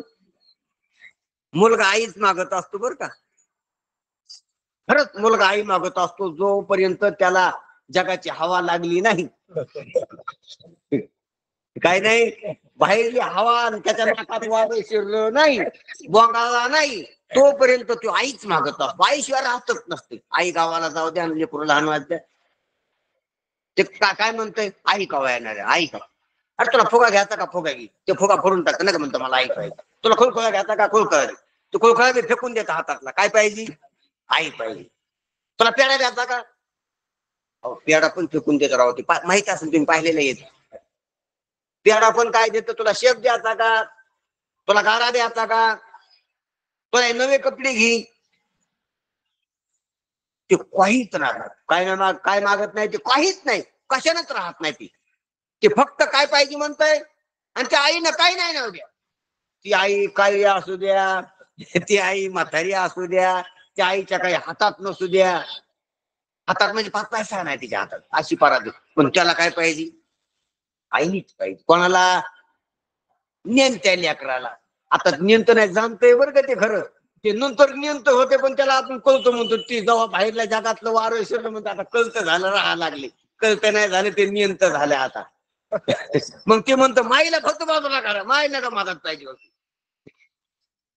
माय बाबाला वायले काढून द्यायचे म्हणते. याच्यातच समजी खोडी. खरं आहे, याच्यातच समजी खोडी. कोणात? त्याने तुला जन्म द्यालाय, तीच खोडी केली त्यांनी. तुला आपला पडते पार केला, तुला नानीच पुरून टाकलं नाही, ही त्याची खोडी. तुला सांभाळले, तो हा गुमूत केला, ही काय केली त्याने? खोडी केली. त्याच्यातच खोडी करी. हा, सांगायचं तात्पर्य म्हणजे लेकराला काय मागत? माहीच मागत. तसं परशुरामानं जमदग्नीला काय मागितलं? आपल्या वडिलाला काय मागितलं? माय पाहिजे, मला माय पाहिजे. मग माय पाहिजे म्हणल्यावर पुन्हा मग त्याच्या सामर्थ्यानं त्याने देवी काय केली? आतून, पुन्हा ती गेलेली देवी आतून प्रगटली. आणि देवी येऊ लागली आतून, जमिनीतून, भूमाय जमिनीतून. आणि आली की आली आली म्हणलं की याचं काम झालं. म्हणजे म्हणूनच देवीचे छोटे छोटे रूप आहेत. आज पूर्ण देवी नाहीत बहुतेक. डोकं वर आलं असं शिर. आली आली म्हणलं की म्हणले बस झालं. मग आली म्हणलं तुपली झाली तुला. याच्या मागणीतून ते पार पडली. सरकारला काय पाहिजे? मागणी तुमची झाली म्हणल्यात, मग झाली म्हणलं, तितक्यावर घ्या बाबा. मग तसं देवीने काय केलं? तितकं रूप प्रगटलं की तितकीच देवी राहिली, अशी ती कथा आहे. असो, आपल्याला सांगायचं तात्पर्य काय आहे? मग प्रगटली त्या ऋषीवर्याच्या सामर्थ्यानं देवी काय झाली? प्रगटली. ही त्याची मावरची कथा आहे. त्याचप्रमाणे हे जे महिषासुराला मारण्याचं काम होतं, ह्या कामामुळं अनादी असलेली, निर्गुण असलेली देवी काय झाली? प्रगटली. आता ती कथा आहे. महिषासूर नावाचा राक्षस त्या काळात मातला होता. जनसामान्याला, गो ब्राह्मणाला ताप पीडा देत होता. म्हणून देवीनं असं आपलं शस्त्रास्त्रधारी रूप काय झालं? प्रगटलेलं. आणि प्रगटून त्या संघ युद्ध करून त्याचा काय केलेलं आहे? वध केलेला आहे. माहिती आहे, महिषासूर राक्षस पायाखाली दाबलेला आहे. देवीचे रूप पाहिलेत आपण. तर ती कथा आहे. तिचं रूपक केलंय निधनाथ महाराजानं, की अनादी निर्गुण असलेली देवी मोहरूपी राक्षस मातलेला आहे. आता कोणता राक्षस मातलेला आहे? त्यानं लय समजायला चर्चा केली. त्यानं बुद्धीचा भ्रंश केला, म्हणजे ब्राह्मणाला हे केले. त्यानं इंद्रिय संदेह व्याकुळ केलेत. म्हणजे समजा गाईला बी काय केलं, गो आणि ब्राह्मण. ब्रह्म जाणणारी बुद्धी ब्राह्मण आहे आणि ब्रह्म जाणण्यासाठी श्रवण ही गाय, ग्रंथ वाचण्यासाठी डोळा ही गाय, संतांची सेवा करण्यासाठी, ग्रंथांची सेवा करण्यासाठी, हात पाय तिकडे येण्यासाठी गायी येत्या. 10 इंद्रिय काय आहेत? गायी आहेत. शेपा ह्या इंद्रिय साधक असले तर गायी आहेत आणि विषयी पामर असले तर मसाडी आहेत. कोणत्या? त्याचं गाढू बी काय सांगता येते, काहीच्या गाढू बी येते. अधिकाऱ्याच्या गायी असतात. गायी कोणच्या? अरे बासरीनं ज्या वाळतात त्या गायी, भजनानं ज्या मुक्त होतात त्या गायी, लुब्धली नादी लागली समाधीच्या गायी, ज्या टाळ मृदंगाचा आवाज ऐकला की मंत्रमुग्ध होत्यात त्याला म्हणावं गायी. ज्या ढोलकीच्या तालावर नाचतात त्या गायी नाही, त्या म्हशी येत मग ध्यानात ठेव. मग ज्या श्रवण सुखानं तृप्त होत्यात त्या गायी, संतांच्या मुखातून वचन ऐकले की ज्याचं अवधान लागत आहे. आज श्रवण इंद्रिया पाहले जे गीता आणि ध्यान देखील ती गाय महाराज का कोणाची? अर्जुनाची. मग ह्या गायी, इंद्रिय रूपी गायी आणि बुद्धिरूपी ब्राह्मण, ह्या मोहरूपी राक्षसानं व्याकुळ करून टाकलाय. कोणता राक्षस? मोह म्हणजे काय तुम्हाला सांगतो. आपल्याला पदार्थ दिसायले आणि त्याची मोहिनी आपल्याला मोहग्रस्त झाले म्हणे की माझी घर दिसतंय ते माझं वाटतंय, हा मोह आहे. त्याच्यावर प्रेम गायडले, तो टिकाव वाटतो, घर वस्तू टिकाव वाटतात, हा मोबाईल माझा वाटतो आणि त्याच्या संबंधित आपलं मन सारखं मोहानं ग्रस्त झालेले, त्याचं येणं लागलेलं आहे आपल्याला. मोबाईलचं, घराचं, लेकराचं, बायकाचं, पोराचं, शरीराचं, रानाचं, पैशाचं येण लागलेलं आहे. धून लागलेली, निशा आलेली आहे त्याची. त्या नशात आपण जगायलो त्याला मोह म्हणा. त्याच्याशिवाय कर्मच नाही. खरं निशात हेत माणसं का कशी मोह मध्ये राखलेली समजेल. आपल्याला वाटतं आपण गण लावून फिरतोच म्हणून काय भक्त नाहीत बरं का. मोहिनी, मोहिनी काय झालेली? आसक्ती, मोहिनी. याच्या वाचून जगा यायचीच मूर्ती आपल्याला शिकती. घराकडे पाहिलं की बरं वाटतं, पोराकडे पाहिलं की बरं वाटतं, कपड्याकडे पाहिलं की बरं वाटतं, अलंकाराकडे पाहिले की बरं वाटतं. लोकांना कस काय चाललं म्हणलं बरं वाटतं. बरं कस काय महाराज, लय महाराजाचा अभ्यास आहे मग महाराजाला बरं वाटतं. ही मोहिनी आहे बरं का. हे मोह आहे. महाराजाला मोह आहे, ऐकणाऱ्याला मोह आहे. समजा आपण मोहाच्याच पोरात बोलायला लागलो. मोहाच्या महिषासुरानं आपल्याला धडक दिलेली आणि हा महिषासुरानं आपले इंद्रिय बी व्याकुळ केली आणि आपली बुद्धी बी व्याकुळ केली, ग्रस्त केलेली. आपली बुद्धी विवेक करायचं सोडून मोहिनीनं हे माझं मी म्हणायला लागली. घराला माझं, देहाला मी म्हणायली का नाही बुद्धी. मग बुद्धी दारू पिली का नाही? ह्या मोहाची, मोहाची दारू एकदम मोह तुमच्याकडे.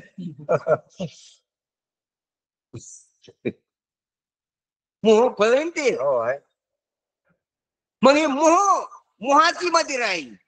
आपल्याला याच्यात जे चित्त आपलं चढलं या संसारात, प्रपंचात, आणि यानं आसक्त झाले, याच्या धुंदीत जगायलो. धुंद झाला तुझा, तसा धुंद झाला आपला दरबारी चालला. समजा इंद्रियाचा, मनाचा, चित्ताचा, बुद्धीचा, अहंकाराचा धुंद झालेला दरबार या मध्य धुंद, निशान धुंद झालाय. म्हणून याच्या ह्या मोहाचा नाश करण्यासाठी देवी प्रगटली. म्हणून तर देवीचं धरणं घ्यावं लागतंय. धरणं घ्यावं लागतं म्हणजे मोह सुटलाही काढा. 9 दिवस घराकडे येणारच नाही. हो द्या कसं चालायचं, दोल द्या तुमचा तिकडं, म्हणजे मोह स्वाळला. म्हणूनच वारीला जायचंय की काय करायचं करायचं, पेरणी बांधलं मला नाही, या ह्या गुतुड्यातून बाजूला जायचंय. वारीला जाणाराचा मोह ढिला होत असतोय आणि ज्याचा लय आवडलेला आहे मोहाचं चारा वारीला जातच नाही. तो नवरात्रात तिकडे येतच नाही. ज्याचं थोडं तरी ढिलं झालंय तोच वारीला जातो, तोच नवरात्रात धरणं घेतो किंवा इकडे येतो देवीकडे.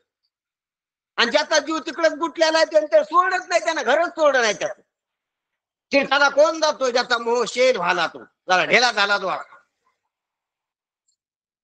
हे पहा, घरात बांधलेलं जनावर बांधलेलं असते आणि लांब दोर लावून बांधलेलं जनावर बांधलेलं असतं. पण बांधण्यात फरक आहे कसं. आपण जरा लांब दोरात येत काय गुंडांवर जोडी थोडंफार फिरून फिरून इकडे तिकडे खाता येतं आपलं थोडंफार इकडे तिकडे आश्रवण करता येतं नाही काय लोक आले ती पण बांधलेले तिकडे काय झालेलं आहे.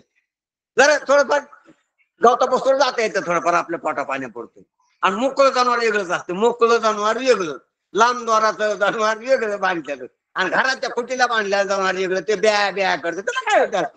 त्याला टाकलं काही गव्हाणी तर गव्हाणीत काय चांगलं टाकते हिरोडा मग वाळलं भाळलं काहीतरी टाकते त्याच्यावरच राहते ते घरातली जनावर वेगळी दावणीला बांधलेली आणि अशी लांब दोर लावून जनावर बांधलेली वेगळी. आणि मोकळी जनावर ते मोकळी जनावर असं तिथं खात नाही तोडायला खातच नाहीत तिथं. ते शेरडा शेलके पानं मालेर पाहुण्या आणि हे टोकून फिरून येते कोण मोकळी पुढे गेली ती निदाय झाली मुक्त. असो सांगायचं तात्पर्य काय तर बांधलेलं आहे कशानं मोहानं. ज्याला मोहानं बांधलेलं आहे त्यांना ज्या मोह महिषासुर आहे आसुर आहे राक्षस आहे मोह. त्या आसुरी संपत्तीतला भाग आहे मोह. जी कृष्ण परमात्म्यानं 16व्या अध्यायात दैवी संपत्ती आणि आसुरी संपत्ती सांगितली तर मोह नावाचा जो काही आहे तर तो मोह नावाची संपत्ती ही कोणती आसुरी. काम क्रोध लोभ मोह दंभ अहंकार असूया वासना इष्णा त्या समजा काय येतं मोह मोहाच्या म्हणजे ह्या आसुरी संपत्ती. आसुरी संपत्ती म्हणजे राक्षसी संपत्ती. जशी रावणाकडे संपदा होती पण कोणची आसुरी. जनक राजाकडे संपदा होती पण कोणची दैवी. दैवी संपदा जनक राजाकडे. म्हणून तिथे चिंतनाचे पाठाचे प्रवचनाचे साधू संतांच्या महात्म्याच्या सभा होत होत्या कुठं जनक राजाच्या दरबारात. तिथं नव्हत्या होत कुठं रावणाच्या सभा व्हायच्या की आज किती गायी मारल्या किती ब्राह्मण मारले आज रामावर स्वारी करायची आज सीता आणायची आज सुर्पणखाला पाठवायचं आज सुभाऊला पाठवायचं. कोणाच्या सभात निर्णय व्हायचे रावणाच्या. मला माहितीये का इकडे बी मथुरेला सभा व्हायच्या की कृष्णाकडे आज पुतना पाठवायची आज बाबळघट पाठवायचा बकासूर आकासूर पाठवायचा. कोणाकडे कुठं कोण्या सभात व्हायचे कंसाच्या सभेमध्ये हे ठराव व्हायची. ही कोणची कंसाकडे संपादा होती कोणची आसुरी. रावणाकडे संपादा होती कोणची आसुरी. आणि जनक राजाकडे पहा समर्थाच्या घरी सकल संपदा नाही उनी कदा काशियाची. काही कशाचा तोटा नाही. असो मग जनक राजाचे इथं हे कसे विवेकाचा वैराग्याचा समाधी संपत्तीचं जिथं भांडवल असल तिथं ब्रह्मनिश्चय होत असतो. तिथं पुण्याचे काम होत असते धर्माची स्थापना होत असते धार्मिक कार्यक्रम होत असतात जीवनमुक्तीचं फळ भेटत असते. आणि जिथं आसुरी संपत्ती मोह माया भ्रम तिथं संसारात होत असतो दुःखच पापच पिकत असते आणि सवनाशी लक्ष येऊन जावं लागत असते. असो सांगायचं तात्पर्य रहस्यक आहे असा मोह नावाचा महिषासूर तुमच्या आमच्या जनसमाजामध्ये वाढल्याला पाहून देवीनं अवतार घेतलाय. कोणी अवतार घेतलाय अवतार घेतला अवतीर्ण होणं म्हणजे प्रगट देवीनं अवतार घेतलाय. आणि ती देवी मुळात अनादि निर्गुण आहे की ब्रह्मच आहे परमात्माच आहे. परमात्मा देवीच्या रूपानं प्रगटला असं सांगायचं रहस्य. अनादि निर्गुण प्रगटली भवानी. भवानी शब्दाचा अर्थ सांगतो भवानी कथा अपभ्रंश लोकात झालेला. भवानी म्हणजे भुवन आई. भुवन आई म्हणजे जगन्माता जिच्यापासून सर्व जग झालं तिला भुवन आई किंवा भवानी किंवा जगन्माता जगत जननी अशी नाव येते. भवानी म्हणजे जिनं सर्व भव आणलाय पुढं तिला भवानी म्हणा. भव सागर हा सर्व प्रपंच पंचभूताचा 3 गुणाचा जीवाचा जगाचा हा प्रपंच एवढा मोठा जिनं समोर आणलाय प्रगटला जिच्यामुळे झालाय तिला भवानी म्हणा. भुवन आई म्हणा. भुवन आई म्हणजे सर्व 14 भुवनाची माता जगन्माता भुवन आई. 14 भुवन आहेत. किती भुवन आहेत 14 भुवन आहेत. किंवा सप्त पाताळ आणि 21 स्वर्ग. सप्त पाताळ आणि 21 स्वर्ग 21 7 28. 28 प्रकारचे हे ताळ येत. किती ताळ येत? 28 ताळी बांगला आहे, काय साधा नाही. हा, मग सप्त पाताळ, आतळ वितळ सुतळ तळातळ महातळ रस्ता तळ, हे 7 पाताळ आहेत. आणि 21 काय येतं? 21 प्रकारचे स्वर्ग येत. किंवा त्या भुवनात जर वाटप केली तर 14 प्रकारचे भुवन आहेत. किती प्रकारचे?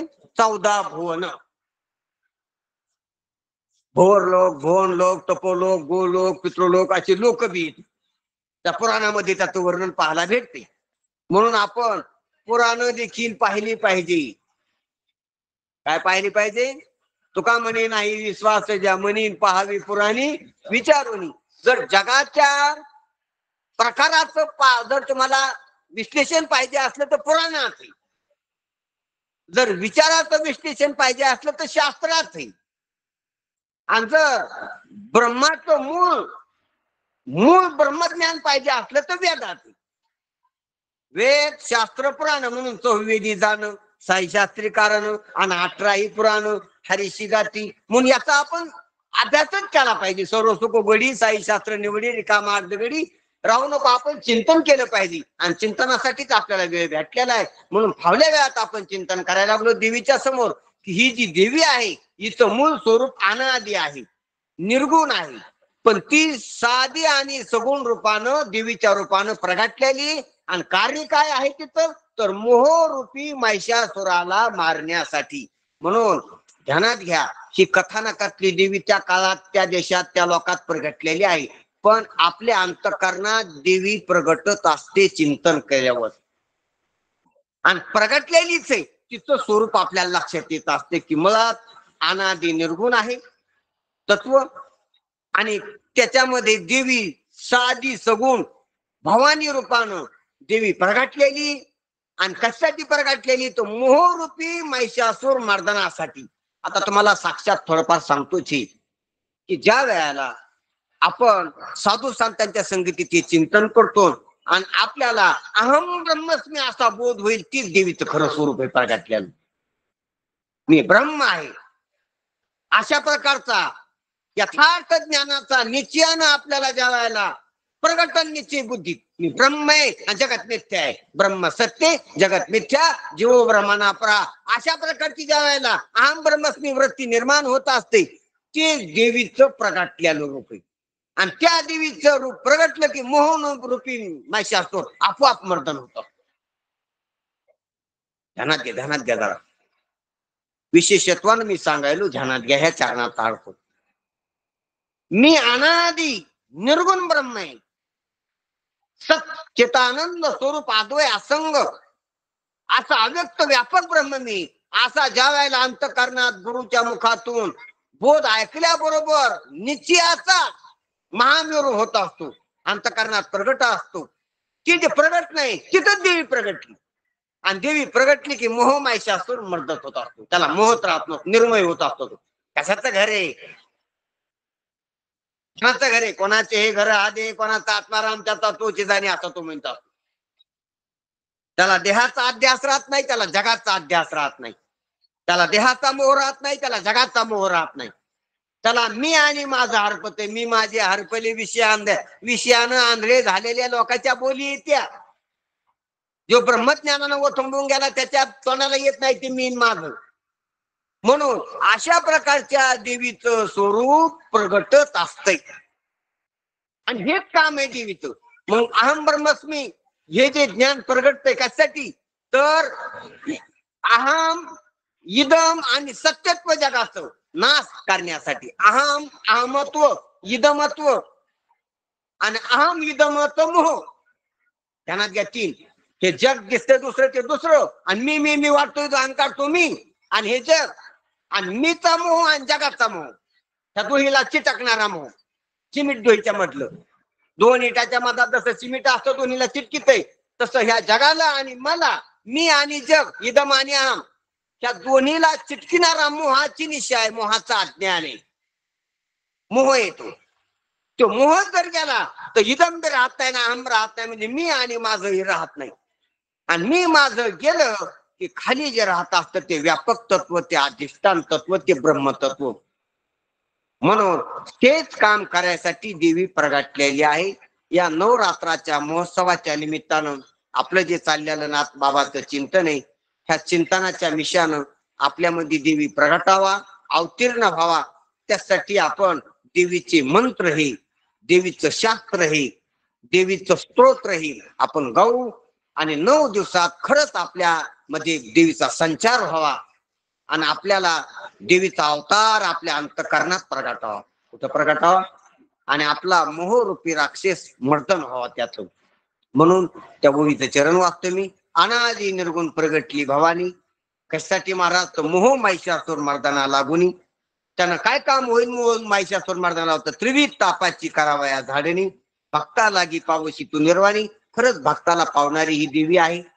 म्हणून आपल्या 3 तापाचा नाश झाला पाहिजे, मोह नावाचा राक्षस मेला पाहिजे आणि अनादि निर्गुण प्रगटलेली आपल्यात प्रगटली पाहिजे.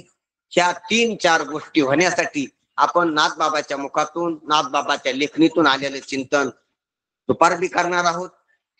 आपल्या 28 तारखेपर्यंत आपलं चिंतन आहे. त्या चिंतनाला ऐका. अजून कोणी येत असतील तर ऐकायला त्याला बोलवा. संधी आहे, संधीचं सोनं करून घ्या. आपल्या जीवनात जे आपल्याला करायला पाहिजे ते आपण करायलो. ईश्वराला आपण न्याय मागू की देव तुम्ही ज्यासाठी मला पाठीला नळ द्यायला ते काम करायलो मी. फळ देणं तुझ्या हातात आहे. का देत नाही तो आपण ईश्वराला भांडू शकतो, पण ऐकल्यावर घरीच राहिल्यावर आपल्याला ईश्वराला भांडता येत नाही. ह्या प्राणनाथ देवीच्या येऊन जर आपण चिंतन केलं तर आपल्याला न्याय ईश्वराच्या दारात मागता येत असतो. अशी न्याय व्यवस्था आहे आणि ईश्वर न्याय देत बी असतो.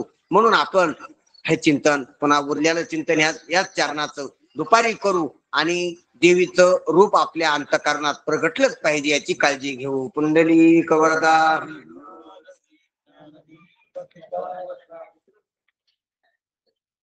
आपलं चिंतन हे 28 तारखेपर्यंत आहे. म्हणून आपण हे चिंतनाला रोज या आणि दुसऱ्याला सुद्धा सांगा ही विनंती आहे. ठीक आहे.